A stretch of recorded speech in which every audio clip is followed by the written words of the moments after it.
வைகரி வாக்குக்கு என்ன இலக்கணம்னா, முதல்ல அது சொல்லுறவனுடைய காதில் கேட்கும், கேட்கிறவங்க காதில் கேட்கும். அது சொல் வடிவமானது, பொருளை உணர்த்தும். இந்த வைகரி வாக்குனால சொல்கிறவனுக்கும் அறிவு வரும், கேட்குறவனுக்கு என்ன வரும்? அறிவு வரும். உதானன் என்ற காற்று உந்தி எழுவதால் இது தோன்றும். இதனுடைய தோற்றம் நல்லா பிரிச்சுக்கிடுங்க. 2 காற்று இருக்குது சார், 2 காற்றுக்கு வேலை வேறு, அதை கவனமாக சொல்லணும். தோன்ற காரணம் உதானன், வெளிப்பட காரணம் பிராணன். புரியுதா? நீங்கள் வாயை திறந்து பேசணும்னா அங்கே உதானனுக்கு வேலை கிடையாது, பிராணனுக்கு தான் வேலை. தோன்றுவதற்கு உதானன் காரணமாகும். அந்த பதியலைங்கிறதுக்குள்ளேயே கான்செப்ட் மாறிட்டு பாருங்கள், 2ஆக பிரிச்சுட்டோம் பார்த்தீங்களா? தோன்றுவதற்கு உதாரணம் காரணமாகும், வெளிப்பட பிராணன் காரணமாகும். எழுத்துக்களாக பிரியும், ஒலி வடிவமாக வெளிப்படும். இந்த மந்திரத்தில் அத்தம்னு ஒரு சொல் இருக்குது. அத்தம்னா பொருள். பொய்யற்றன்னு ஒரு சொல் இருக்குது, அதுக்கு மாறுபாடு இல்லாதன்னு அர்த்தம். அடைவுன்னு ஒரு சொல் இருக்குது, அதுக்கு முறை என்று பொருள். உண்மை விளக்கத்தில் அடைவுன்னு படிச்சிருக்கீங்களா? அடைவே உரைப்ப கேள்பார்.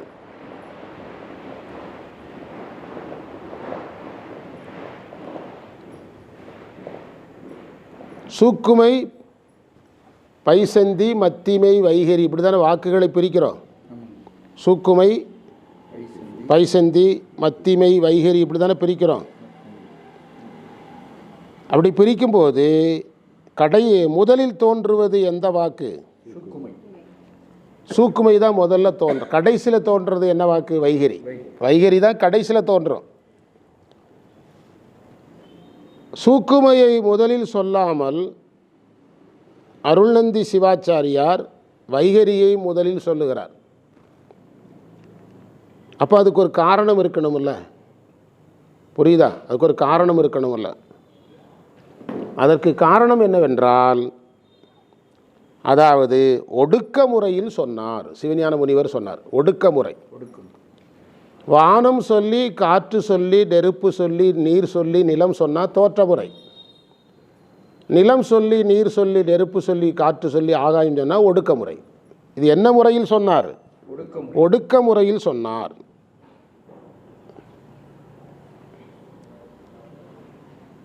கடைசியில் எல்லாம் முடிச்சோன்னு ஒருத்தர் எந்திரிப்பார், எல்லாம் நல்லா தான் சொன்னீங்க, வைகரின்னா என்ன அர்த்தம்னு கேட்பார். அது தெரிஞ்சு வச்சுருக்க மாட்டோம் நாம். எனக்கு தெரிஞ்சு இது வரைக்கும் யாரும் சொல்கிறதே கிடையாது, எங்களுக்கெல்லாம் யாரும் சொல்கிறதே கிடையாது. வைகரி என்றால் விகாரப்பட்டு தோன்றுவது, வேற்றுமைப்பட்டு தோன்றுவது. விகாரப்பட்டு தோன்றும் வாக்கு அல்லது வேற்றுமைப்பட்டு தோன்றும் வாக்கு. இப்போ நம்ம மந்திரத்துக்குள்ளே போகலை, இதுக்கு பேர் கருத்து பொருள். இப்படி சித்தாந்தம் நடத்தினா 10 மணி நேரம் 20 மணி நேரம் கூட ஜாலியாக இருக்கும், நல்லா இருக்கும். ஆனால் உங்களுக்கு எது தெரியாமலே போயிடும்? மூலம் தெரியாமலே போயிடும். இன்றைக்கி திருமுறையெல்லாம் இப்படி தான் போயிட்டுருக்குது. திருமுறை சித்தாந்தமெல்லாம் நல்லா கைத்தட்டுறாங்க, நல்லா இருக்குங்கிறாங்க. ஆனால் மாணவருக்கு என்ன பயிற்சி வராமல் போயிடும். அந்த மந்திரத்துக்குள்ளே போகலை பார்த்தீங்களா? அது பிரித்து மேயணும். இந்த மந்திரத்தை மட்டும் நம்ம 2 தடவை நடத்தணும். ஒரு தடவை கருத்து பொருள், ஒரு தடவை சொற்பொருள் பார்க்க போகிறோம். 41வது மந்திரத்திற்கான கருத்து பொருள். கருத்து பொருள்ங்கிறது அப்படியே போலும். கருத்து பொருள்ங்கிறது பொழிப்புரையை விட மென்மையானது. பொழிப்புரைன்னு ஏன் சொல்லாமல் கருத்து பொருள்னு சொல்கிறீங்க சார்னா, பொழிப்புரையில் அதில் இருக்கிற ஒரு சொல் விடாமல் பொருள் சொல்லணும். கருத்து பொருள் அப்படி சொல்ல வேண்டியதில்லை, அதனுடைய கருத்தை மட்டும் சொன்னால் போதும். புரியுதா? எழுதுங்க. மத்திமை வாக்கு, சூக்குமை, மத்திமை, பைசந்தி, வைகரி. இதில் நம்ம கீழேருந்து மேலே போகிறோம், அப்படி தானே? வைகரிலேருந்து மத்திமைக்கு வந்துட்டோம். மத்திமை வாக்கு என்பது காதில் கேட்காது. இப்போ ஒரு ஐடியா கிடச்சிட்டு உங்களுக்கு, அது காதுக்கு கேட்கும், இது என்ன செய்யாது? கேட்காது. ஒலி உடையதாக இருந்தாலும் சொல்லுபவருடைய கழுத்து வரைக்கும் தான் வரும். கழுத்து வரைக்கும் தான் வரும். ரொம்ப காலத்துக்கு முன்பு ஒரே பள்ளியில் படித்த நிறைய மாணவர்கள் ஒரு இடத்துல, நிறைய பேர் இல்லை, ஒரு 2 பேர் 3 பேர் சந்தித்து பேசுகிறாங்க. அவங்க கூட படித்த மாணவரையோ அவங்களுக்கு கற்றுக் கொடுத்த ஆசிரியரையும் ஞாபகப்படுத்தும் போது வராது. அப்போ அவங்க சொல்லுவாங்க, அவர் பேர் சார், இந்த அவர் பேரில் ராலாம் வரும் சார், இங்கே வரைக்கும் வருது, வெளியே வரும். அதுதான் அந்த வாக்கு தான் இது. இந்த இது வரைக்கும் வருது சார், சொல்ல வரல சார், அவர் பேரில் அந்த ரால தான் தொடங்குன்னு நினைக்கிறேன். உடனே அவர் ராமசாமியா பாரு, இல்லை ராமசாமி இல்லை, ராமநாதனா ராமசாமியாக குழப்பம். இதெல்லாம் சொல்கிறீங்க பார்த்தீங்களா, அந்த வாக்குக்கு தான் என்ன பேர்? மத்திமை வாக்கு, வேறு ஒன்றும் கிடையாது. கழுத்து வரை வரும். சொல்லுபவர் தனக்குள்ளே உணர்வார்.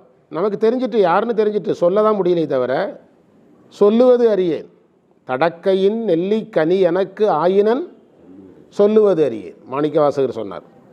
புரியுதா? சொல்லுவர் தனக்குள் உணரலாம். ஏன் இது கழுத்துக்கு வெளியே வரமாட்டுக்குங்கிறதுக்கு விடை இருக்குது. இந்த கோணத்தில் படித்து சொல்லி கொடுத்தீங்கன்னா தான் புரியும் செல்வராஜ் சார். ஏன் இது கழுத்துக்கு வெளியே வரமாட்டுக்குன்னா, பிராணனுடைய செயல்பாடு கிடையாது. இதுக்கு எது உதவாது? பிராணன் இருந்தால் தான் அதை வந்து பூஸ்டப் பண்ணும். கம்ப்ரெஷரில் ஏர் இருக்கிறதுனால தானே வெளியே வருது. சின்ன உதாரணம், நீங்கள் ரொம்பலாம் யோசித்துறாதீங்க. கேட்டால் நம்மளால் இதுக்கு வேற ஒரு நூல்லேருந்து சொல்லுவோம், அதெல்லாம் சொல்லக்கூடாது. கம்ப்ரெஷர் தண்ணி வெளியே வரணும்னா ஏர் ப்ரெஷர் வேணும். இதில் என்ன, லோயர் ஏர் ப்ரெஷர் உண்டு, அப்பர் லோ ஏர் ப்ரெஷர் கிடையாது. எது? பிராணன் ஹெல்ப் பண்ணாது. அதனால் எங்கே நின்றுக்கிடும்? இங்கே நிற்குதுன்னா அப்போ ஸ்பீடு எவ்வளோ, இங்கே குறைஞ்சிட்டுன்னு அர்த்தம். இங்கே நின்றுக்கிட்டதுன்னா இங்கே குறைஞ்சிட்டுன்னு அர்த்தம், இங்கே வந்து நின்றுக்கிடும். பிராணன் இதற்கு உதவி செய்யாது, உதாரணம் மற்றும் செயல்படும். எழுத்துக்கள் மிக நுட்பமாகத்தான் தோன்றும். பல், நா, இதழ் இந்த உறுப்புகளில் பட்டு இந்த வாக்கு வெளியே வராது. இந்த மந்திரத்தில் கடைசியில் வேறாயின்னு ஒரு வார்த்தை இருக்குது.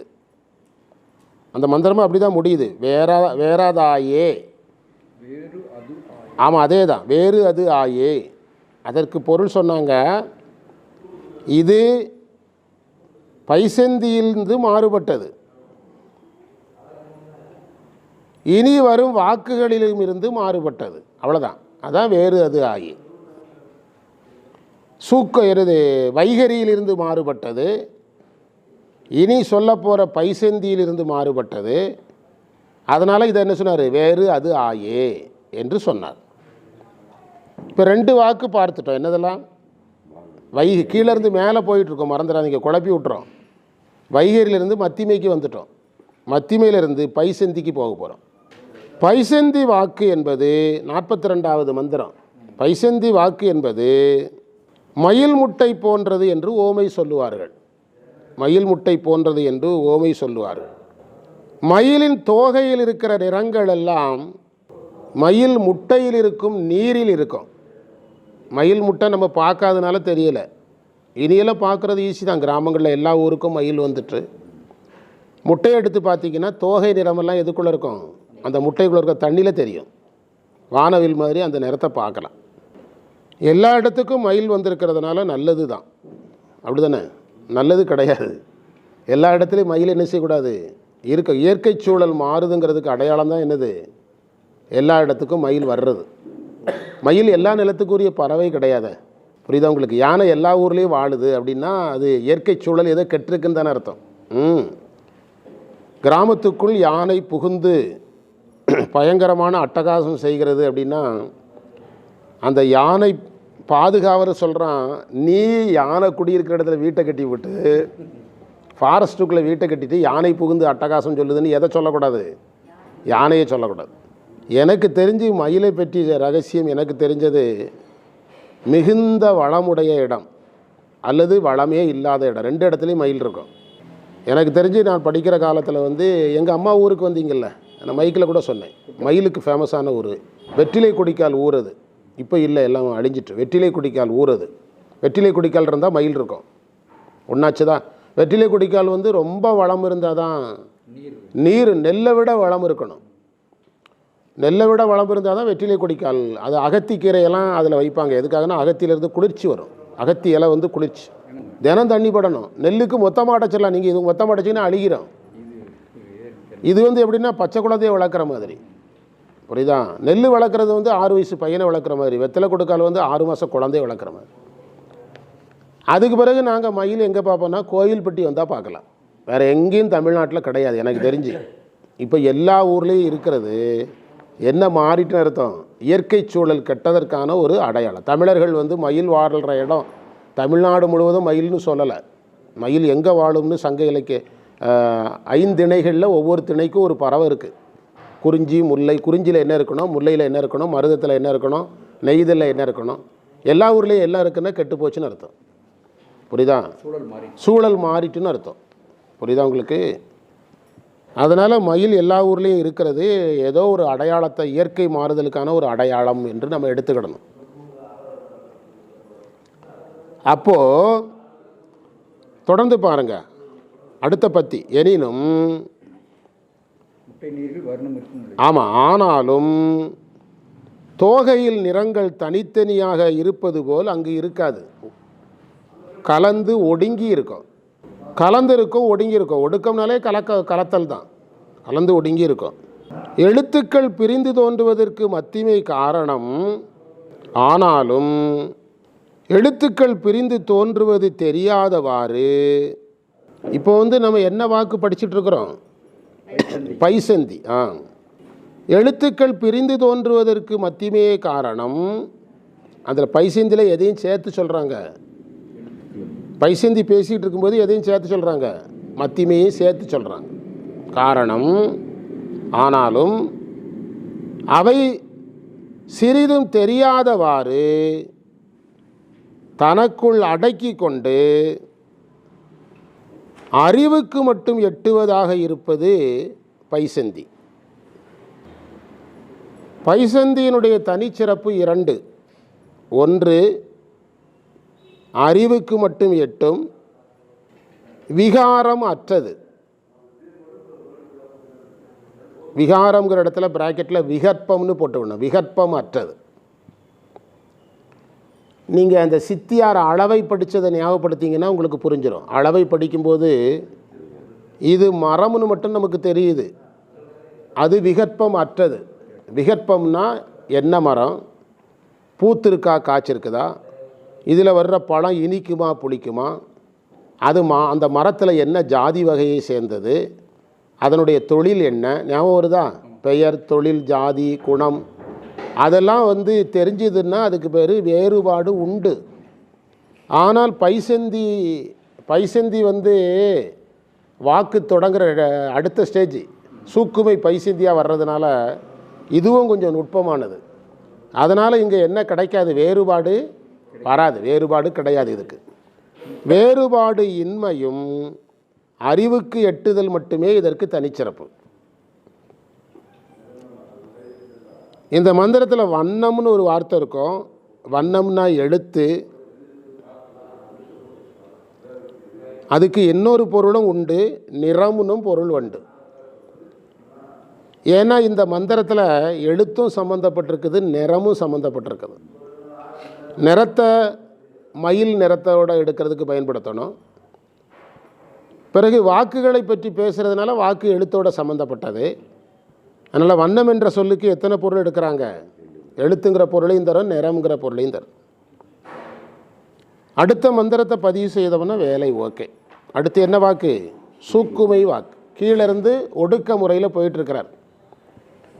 43வது மந்திரம் சூக்குமை வாக்கு. இது தூல உடம்பு, சூக்கும உடம்பு, அதிசூக்கும உடம்பு, மூன்றிலும் இருக்கக்கூடியது. மூன்றிலும் அறிவு வடிவாக இருப்பது.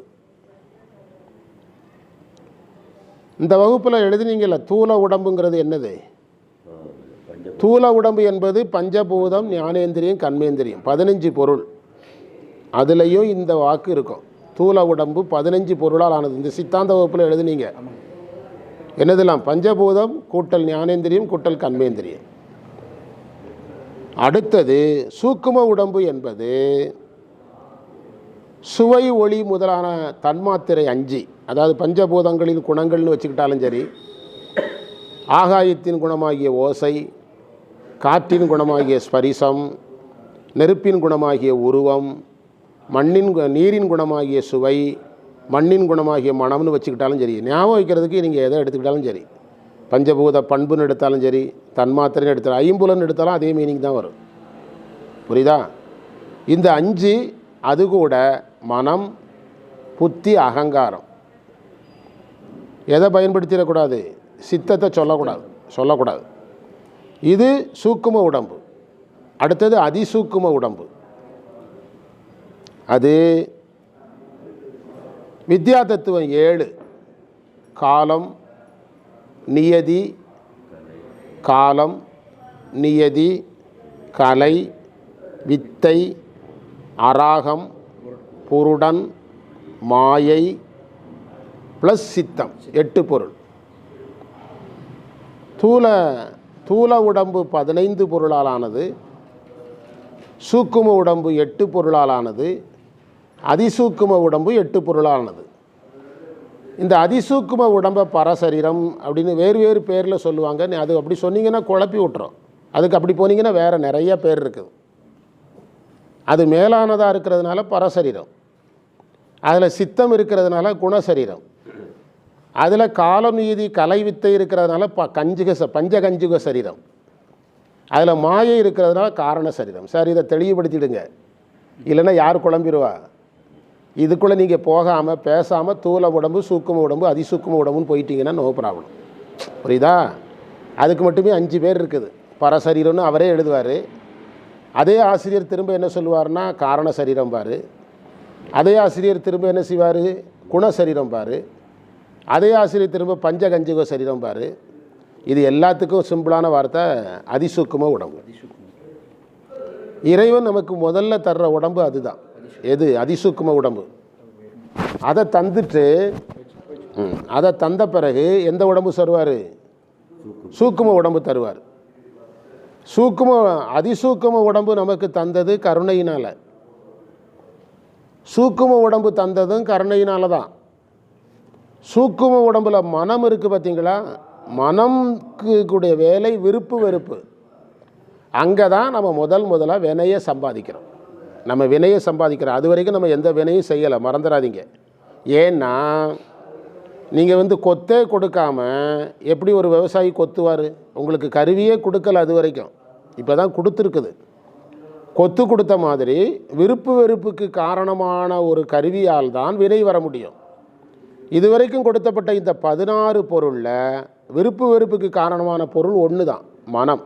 அது வந்த உடனேயே உயிர் தன்னுடைய ஆக்டிவாக தொடங்கிடும். எப்படி செல்ஃபோன் பேட்ரி போட்டு சார்ஜ் போட்ட உடனே நீங்கள் செல்லை ஆன் பண்ணோன்னே செயல்பட ஆரம்பிக்குது பார்த்தீங்களா? பேட்ரி போட்டால் தானே செயல்படும். எல்லாம் ரெடி சார், 40,000 ரூபா செல்லு, எல்லாம் ரெடி. பேட்ரி போட்டால் சார்ஜ் போடணுமில்ல, சார்ஜ் போட்டவரை ஆன் பண்ணணும். அதேமாரி இது ஆக்டிவ் ஆகிடும். உயிர் அது வரைக்கும் ஆக்டிவ் ஆகாது. அதுக்காக தான் சொல்லிடுவேன், செல்ஃபோன் இருக்குதுக்கு மென்பொருள் இருக்குது, வன்பொருள் இருக்குது, அதுக்கு கவர் இருக்குது, அதில் நீங்கள் நிறைய பார்ட்டு சொல்லிக்கிட்டே வரலாம். அதே மாதிரி தான் அவர் சூக்கும உடம்பு, அதிசூக்கும உடம்புலாம் போடுறாரு. ஆனால் செல்ஃபோன் செயல்படுற இடம்னு ஒரு இடம் வர்ற மாதிரி உயிர் வினையை ஈட்டுற இடம் எதுனா, எது செயல்படும் போது அதுதான் முக்கியம். அதுதான் உயிர் முதலாக வினை செய்கிற இடம். அது வரைக்கும் அது செயல்பட முடியாது. அதுக்கான வேலை இன்னும் பேட்டரி சார்ஜ் ஆகலை. புரியுதா? செல் செயல்பட தயாராகலை. புரியுதா? அது செயல்படுறதுக்கு தயாராகலை. அப்போ அந்த மனம் செயல்படும் போது விருப்பு வெறுப்புக்கு உள்ளாகும். அந்த விருப்பு வெறுப்பை வைத்து உங்களுக்கு தூல உடம்பு வழங்கப்படும். அப்போ நீங்கள் என்ன தெரிஞ்சுக்கிடணும்? அதிசூக்கும உடம்பு வினையால் வரல, சூக்கும உடம்பும் வினையால் வரல. எந்த உடம்பு தான் வினையால் வந்தது? அதைத்தான் வினை பிறவி அப்படின்னு மாணிக்க வாசகர் சொன்னார். அதுக்கு பொருள் சொல்லணும், நம்ம ஆள் பாடுவான், வினை பிறவி என்கின்ற, அதுக்கு ரெடி. ஆனால் வினைப்பிறவிக்கு பொருள் சொல்ல ரெடி கிடையாது. புரியுதா? அங்கே தான் இருக்குது. வினைப்பிறவினா இவ்வளவு நேரம் பேசணும். அந்த வினைப்பிறவிங்கிறதுக்கு மட்டும் இவ்வளவு நேரம் பேசினா தான் புரியும். ஆனால் நம்ம பாட ரெடி. வினைப்பிறவி என்கின்ற வேதனையில் அகப்பட்டு அதுக்கெல்லாம் தயார். இதுதான் வினையை நம்ம ஈட்டுகின்ற இடம். இந்த 3 வகை உடம்பு ஏன் நம்ம தெரிஞ்சுக்கிட்டோன்னு தெரிஞ்சுக்கிடுங்க. ஒருத்தர் இறந்தால் எந்த உடம்பு மட்டும்தான் அழியும், மற்ற 2 இருக்கும். புரியுதா? அது இருக்கிறதுனால தான் ஒரு திரும்ப உடம்பு எடுக்க முடியுது. நீங்கள் ஒரு மரத்தை உங்கள் வீட்டில் வெட்டி விட்டீங்கன்னா அடிமரம் இருக்கிறதுனால தழையிற மாதிரி இந்த உடம்புல இருந்து தான் இந்த உடம்பை கொண்டு வரணும். அதனால் இறைவன் எந்த உடம்பும் அழைக்க மாட்டார். பேசிக் பாடி நீ ரோட்டில் பார்த்தீங்கன்னா பேசிக் பாடியில் லாரியெல்லாம் போகும். அது ஒரு முழு பாடி வெளியே கட்டுவாங்க. பேசிக் பாடி இருந்தால் முழு பாடி என்ன செஞ்சிடலாம், கட்டிடலாம். அந்த பேசிக் பாடி தான் சூக்கும உடம்பு, அதிசூக்கும உடம்பு. ஆமாம், எது வேணாலும் மாற்றலாம். ஆமாம், நீங்கள் சொன்னீங்கன்னா அது நீங்கள் என்ன சொல்கிறீங்களோ அது கட்டிடுவான். இதை வேணா கட்டுங்கன்னா வேணா கட்டுவான், டெம்போவாக கட்டுங்கன்னா டெம்போவாக கட்டுவான். ஈரோட்டில் அது தான் வேலையாக செஞ்சிட்ருக்காங்க. பேசிக் பாடியாக வந்து இது இருந்துக்கிட்டே இருக்கும். இது சூக்கும உடம்பும் அதிசூக்கும உடம்பும் இருந்துகிட்டே இருக்கும். ஆமாம், இருந்து கொண்டே இருக்கும். அந்த பேசிக் பாடியிலேருந்து இது மற்றது வரும். அதுக்கு ஒரு உதாரணம் ஞாபகம் வச்சுடுங்க நல்லா. அதெல்லாம் புரிய வைக்க முடியாமல் நான் கஷ்டப்பட்டு நான் தேடின ஞாபகத்தில் இருக்க விஷயங்களை உங்கள்கிட்ட சொல்லிகிட்டு இருக்கிறேன். அதாவது சந்திரன் தேயுது, எந்த பிறை அழியாது. அதுதான் 1ஆம் பிறை மாதிரி சூக்கும உடம்பு. 1ஆம் பிறை மாதிரி சூக்கும உடம்பு தூள உடம்பு சார். 1ஆம் பிறை இருந்தால் அது முழு நிலா வரைக்கும் வந்துடும். தேயும், ஆனால் எந்த பிறை அழியாது. அதில் தான் அந்த ரகசியத்தை இறைவன் வச்சிருக்கிறார். அதில் தான் அந்த ரகசியத்தை வச்சிருக்கிறார். அதேமாதிரி நீங்கள் மரத்தை வெட்டினீங்கன்னா, இப்போ எங்கள் வீட்டு பக்கமெல்லாம் பூச்செடி இருக்குது. நான் பிஸியாக இருக்கிறதுனால எங்கள் வீட்டில் பக்கத்து வீட்டுக்காரங்க அந்த ரமலா இவங்கெல்லாம் வந்து வெட்டிடுவாங்க. ஆனால் என்னென்னா, நான் ஒரு விவசாயியாக நான் வெட்டுறதுக்கும் எங்கள் அப்பா விவசாயம் பண்ணு மரத்தை எப்படி வெட்டணும்னு சில ரகசியங்கள் இருக்குது. ஏதோ 1-2 கிளைகளில் கொஞ்சம் அதிகமான இலைகளை விடணும். இவங்க பெரிய புத்திசாலையில் வெட்டி எரிஞ்சிட்டு போயிடுவாங்க. அப்படி பட்டு போன மரங்களே நிறையா. அதில் ரமலாம் பொறுப்பு கிடையாது. மேலே குடியிருந்தார் ஒருத்தர் குடியிருந்தார். வாத்தியார் ஹெல்ப் பண்ணுறேன் எல்லாத்தையும் வெட்டி எரிஞ்சு விடுவோம். நான் ஸ்கூல்லேருந்து வந்தால் ஒரு இலை இருக்காது. அதில் பட்டு போன மரங்கள் நிறையா. அப்போது அதில் கொஞ்சம் அடிமரத்தில் கொஞ்சம் நம்ம வச்சுருப்போம். அந்த அடிமரத்துலேருந்து எது வரும், அதுலேருந்து கிளை வர்ற மாதிரி இந்த சூக்கும உடம்புகள்லேருந்து பிற உடம்புகள் வரும். இந்த சூக்கும உடம்பு அதிசூக்கும உடம்பு ஏன் நம்ம இவ்வளோ நேரம் பேசுகிறோம்னா, இந்த வாக்கு வந்து இந்த 3 உடம்புலையும் பரவி கிடக்கும். இப்போது நீங்கள் வந்து ஒரு வாரத்துக்கு முன்பு எங்கேயோ போயிட்டு வந்தது உங்கள் கனவில் வருது. கனவு காண்றது இந்த உடம்பல்ல, மறந்துடாதீங்க. கனவு காணும்போது உயிர் இந்த உடம்பில் இருக்காது. இந்த உடம்பில் தான் இருக்குதுன்னா அதுக்கு பேர் கனவு கிடையாது. அது பகல் கனவு. பூனை பகல் கனவு கண்டதுன மாதிரி பகல் கனவு. அந்த உடம்புக்குள்ளே போயிடும். எதுக்குள்ள? சூக்கும உடம்புக்குள்ளே போயிடும். அங்கே போய் தான் கனவு காணும். அப்போது அங்கேயும் அறிவு வேணுமில்ல. நான் உங்கள்கிட்ட அதுக்காக தான் 15 நிமிஷம் பேசிகிட்டு இருக்கிறேன். கனவு காண்றதுக்கும் என்ன வேணும்? அதனால தான் சூக்குமை வாக்கு எங்கேயும் உட்கார்ந்துருக்குது, அந்த உடம்புலையும் உட்கார்ந்துருக்கும். அந்த உடம்பு வரைக்கும் போகும். மற்ற வாக்குகள் மற்ற உடம்புக்குள்ளே போகாது. இந்த வாக்கு அங்கேயும் போகும். புரியுதா? 3 உடம்புகளிலே இருக்கும். அடுத்தது, மற்ற 3 வாக்குகளும் தோன்றி நின்று அழியும். இது அழியாது.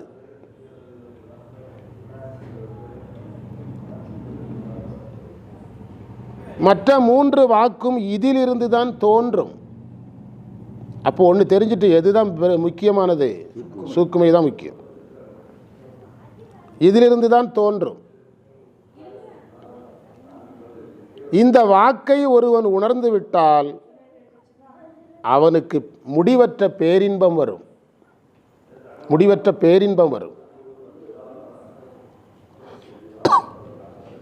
சார், அதாவது நம்ம முதல்ல பேசிகிட்டு இருந்தோம். இப்போ நமக்கு அது அந்த சப்ஜெக்ட் ரிலேட்டிவ் இல்லாதனால விட்டுட்டோம்.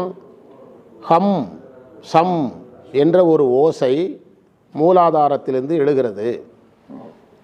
அந்த ஹம் சம் என்ற ஓசை அம்மையப்பருக்கு உரியது. ஒரு வாக்கு அம்மைக்கு, ஒரு வாக்கு அப்பனுக்கு உரியது. ஆமாம், அது மூலாதாரத்தில் ஒரு முக்கோண வடிவத்திலிருந்து புறப்படுது. ஒரு வாக்கு இந்த பக்கமாக சரிஞ்சு கிளம்பி வருது, இன்னொரு வாக்கு இன்னொரு சைட்லேருந்து சரிஞ்சு கிளம்பி வருது. அந்த முக்கோணம் சந்திக்கிற இடத்துல அது அந்த ஹம்சம் ஒலி பிரணவமாக மாறிடும். அதுக்கு மேலே வரும்போது மந்திரங்களாக மாறிடும். ஏகதேசம் இந்த வாக்குகளுக்கான இலக்கணம் தான் அது.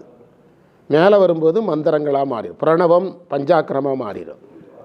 ஆனால் பேசிக் எது தான்? ஹம்சம். இந்த மற்ற வாக்குகளையெல்லாம் நீங்கள் சொல்லணும். ஹம்சம் அது தானாக சொல்லிகிட்டு இருக்கோம். உங்களுக்கு நமக்கு ஞானம் வராதனால நம்ம உடம்புக்குள்ளே அந்த ஓசை வர்றதை நம்மளால் கண்டுபிடிக்க முடியல. ஞானம் வந்துட்டுனா அந்த ஹம்சம் என்ற ஒலி நம்முடைய மூலாதாரத்தில் உடம்பு முழுவதும் பரவுவதை நாம் என்ன செய்யலாம்? உணரலாம் அப்படின்னு விநாயகர் அகவலில் இருக்குது. புரியுதா? இப்போ நீங்கள் திருவண்ணாமலையில் அண்ணாமலையாரை இப்படி இப்படி இப்படி ஆட்டுவாங்க. அது ரொம்ப ஓவராக பண்ணுறாங்க, வேண்டியதில்லை, யார் செஞ்சாலும் வேண்டியதில்லை. இப்படி ஓவராக ஆட்டி அவர் தலைகீழ வர்ற அளவுக்கு ஆட்டுவாங்க. நம்ம ஆட்கள்கிட்ட எதையாவது சொல்லி கொடுத்துட்டோம்னா ஓவராக பண்ணுவான். அதே மாதிரி நீங்கள் திருவாரூர் இறைவனை பார்த்தீங்கன்னா இப்படி ஆட்டுவாங்க, அதையும் ஓவராக ஆட்டுவாங்க, இப்படி ஆட்டுவாங்க. அது ஹம்ச மந்திரத்தின் எழுச்சிக்கான ஒரு குறியீடு. அது அந்த ஹம்ச மந்திரம் சார்ந்தது தான் அஜபா நடனம். திருவாரூர் இறைவனுடைய நடனம் என்னது? அதுதான் இந்த ஹம்ச மந்திரத்தை பற்றியது தான் அது அஜபா நடனம். அஜபா நடனம்னு ஒரு புக்கே இருக்கிறார் வையாபுரி ஐயா. அதனால தான் இந்த வாக்கை உணர்ந்தால் பேரின்பம்னார். மூண்டலு கனலை எழுப்பும்போது இந்த வாக்கு எழுந்துடும். புரியுதா? இது அளவற்ற பேரின்பத்தை கொடுக்கும். அதனால தான் ஞானிகள் பேரின்பத்தை, யோகிகளும் ஞானிகளும் இன்பத்தை உள்ளே பார்க்குறது இது இந்த வாக்குனால தான். எந்த வாக்குனால? இந்த சூக்குமை வாக்குனால தான் அவங்க ஞானி தனக்குள்ளேயே இன்பத்தை பார்க்குறான். இந்த வாக்கே அவனுக்கு எல்லா இன்பத்தையும் கொடுத்துரும், ஆனந்தத்தை தரும். புற இதிலிருந்து விடுபட்டுருவான். இந்த வாக்கு அவனுக்கு என்னதெல்லாம் கொடுக்குன்னு லிஸ்ட்டு போட்டுவிடுங்க. 1 பேர் அறிவு தரும், அதாவது பதிஞானத்தை தரும்னு அர்த்தம். 2 ஆனந்தத்தை தரும். 3 விடுதலை எனப்படும் மோட்சத்தை தரும். 4 அழியாமையை தரும். இதை உணர்ந்தவனுக்கு இறப்பு இல்லை, பிறப்பு இல்லை, இறப்பாலும் பிறப்பாலும் வரும் இழைப்பும் இல்லை. இப்போ நான் சொன்னது வருது பாருங்கள், எழுதுங்க. சூக்குமை வாக்கு பரசரீரணம் எனப்பட்ட காரண உடம்பு, கஞ்சுக உடம்பு. இப்போது அவங்க காரண உடம்புன்னு சொல்லிட்டாங்க சார், விளக்கம் சொல்லணுமல்ல. அங்கே தான் நம்ம சைவ சித்தாந்தத்தில் மாற்றுறது. புரியுதா? கஞ்சுக உடம்புனா வேற ஒன்றும் இல்லை. வித்யா தத்துவம் 7ல் 5 மட்டும் சொல்லணும். காலம், நியதி, கலை, வித்தை, ஆராகம். 5 இருக்கிறதுனால பஞ்ச கஞ்சுகம். கஞ்சுகம்னா சட்டைன்னு அர்த்தம் சார். காரண உடம்புன்னு ஏதுக்கு பேர் வந்ததுன்னா, அந்த வித்யா தத்துவம் 7க்குள்ளே மாயை இருக்குது. மாயையிலிருந்து வர்றதுனால இதுக்கு காரண உடம்புன்னு பேர். கஞ்சுக உடம்பு அதுபோல் தூல உடம்பு எல்லாவற்றிலும் இது நாத வடிவமாக இருக்கும் சார். அதாவது நீங்கள் இதில் என்ன புரிஞ்சுக்கிடணும்னா, இதில் சொல்லப்பட்ட 3 வகை உடம்புகள் என்னதெல்லாம்? தூல, சூக்கும, அதிசூக்கும உடம்புகள் எழுதிக்கிடுங்க. வித்யா தத்துவத்திலிருந்தும் தோன்றுகிறது, ஆன்ம தத்துவத்திலிருந்தும் தோன்றுகிறது. காலம், நீதி, கலை, வித்தை, அராகம், பொருடன், மாயை. பிறகு ஆன்ம தத்துவம் சொல்லக்கூடிய 24 தத்துவத்திலிருந்தும் தன்மாத்திரைகள், பஞ்சபூதங்கள், மனதினுடைய பிரிவுகள், இப்போ ஞானேந்திரியம், கண்மேந்திரியம், அதெல்லாம் சம்மந்தப்படுது. ரொம்ப முக்கியமான செய்தி இதுதான். இந்த உடம்புகளில் ஆன்ம தத்துவம் சம்மந்தப்படலாம், உடம்புகளில் வித்யா தத்துவம் சம்மந்தப்படலாம். ஆனால் இந்த வாக்கு சுத்தமாயிலிருந்து வருவது. புரியுதா? கடைசியாக நீங்கள் புரிஞ்சிட வேண்டியது என்னதுன்னா, நமக்கு இறைவன் கொடுத்த எந்த பொருளும் நம்மை இறைவனோடு நேரடியாக கனெக்ட் பண்ணாது. இறைவனுக்கு நமக்கு இடையில் இருக்கிற பிளக்கு எதுனா இந்த வாக்கு தான். இறைவன் இருக்கிறது எந்த தத்துவத்தில்? சிவ தத்துவத்தில் உட்கார்ந்துருக்காரு. அங்கேருந்து நமக்கும் அவருக்கு கனெக்ஷன் எதுலேருந்து தான் வருது? இந்த அதில் எந்த வாக்கிலிருந்து? சூக்குமை வாக்கிலிருந்து தான் அவருக்கு நமக்கு கனெக்ஷன். நம்மளை என்ன பண்ணணுங்கிறத அவர் எதை வச்சு தான் பண்ணுறாரு? இந்த வாக்கை நமக்குள்ளே வச்சு அதை வச்சு தான் நம்மளை ஆக்டிவேட் பண்ணுறாரு. ஆமாம், அதெல்லாம் இந்த வாக்கை நம்முடைய உடம்புக்குள்ளே வச்சு விட்டு அதை வச்சு தான் வேலை செய்கிறார். புரியுதா உங்களுக்கு? இது இவ்வளவு செய்தியே நீங்கள் கருத்துரையாக படிக்கலைன்னா, அந்த மந்திரத்துக்குள்ளே நீங்கள் போனீங்கன்னா, இப்போ எவ்வளோ பேசியிருக்கிறோம். மந்திரத்துக்குள்ளே இப்படி என்ன செய்ய முடியாது, பேச முடியாது. ஏன்னா மந்திரத்தினுடைய சொற்பொருள்கிட்ட போயிட்டோம் பேச முடியாது. எனவே இந்த பதிவை நம்ம அப்படியே அப்லோட் பண்ணிடலாம். மீண்டும் இந்த மந்திரம் என்ன பேரில் வரும், இது கருத்து பொருளாக போட்டிருக்கோம், அடுத்து என்ன பொருளாக வரும், சொற்பொருளாக திரும்ப வரும் என்று இந்த பாடப்பகுதியை நிறைவு செய்வோம். இன்று நமக்கு கிடைத்த அனைத்து சிறப்புகளையும் நம்முடைய குருநாதர் சம்பந்த சரணாலயடிகள் திருவடிகளில் எண்ணமலர்களாக சமர்ப்பித்து எதியமை பணிகொடும் ஆறது கேட்போம் எம்பெருமான் பள்ளி எழுந்தருளாய் என்று நாளைய பணியை நோக்கி செல்வோம். கடன் பணி செய்து கிடப்பதே வேண்டிக் கொள்வேன் தவநெறியே, மேன்மைகள் செய்வ நீதி விளங்குக உலகமெல்லாம், எல்லா உயிர்களும் இன்புற்று வாழ்க. சிவாய நம. பிழைத்தவை பொறுக்கையெல்லாம் பெரியவர் கடமை போற்றி. சிவாய நம.